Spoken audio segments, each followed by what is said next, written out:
I'm not really sure. I'm going to look at the timestamps, but I don't think this took more than 20 minutes, if even. At least not more than half an hour. And you can see the coal is on the bottom. Sure, there's a lot of fly ash and all that.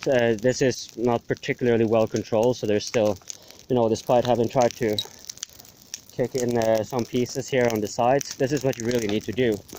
I should use a shovel for this, but now it's so small, it's no problem. Basically just kick in these end parts here. And it should scavenge enough oxygen so that the pieces, you see the glowing embers, they will convert into ash if you don't do anything about it. So yeah, it's really that simple. The concept is the same regardless of which approach you choose to do.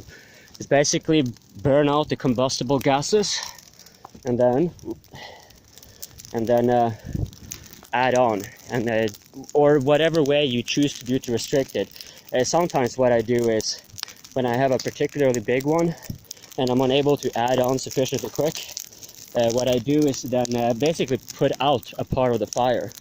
If I'm not able to add on, or this tends to be like in this case towards the end, I tend to put out the edges so that the coal remains, but the remaining part gets to burn out completely.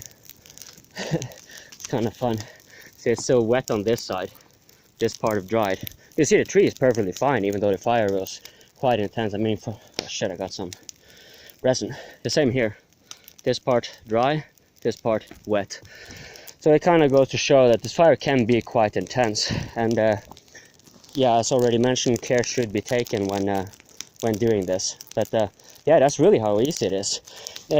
I mentioned that this is quite quick, and this is usually, I haven't really encountered where it is as quick as this, except with perhaps brush from birch.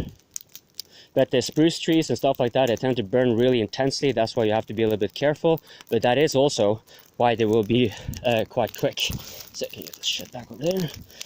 And another thing you can do is just, here there's a lot of sheep shit and whatever. But you can throw grass and stuff like that towards the edges here on the bottom, and you will have the same effect. The grass will burn, but if you have wet grass and stuff like that, it will steal energy, so it doesn't convert completely into ash. And yeah, that's pretty much it.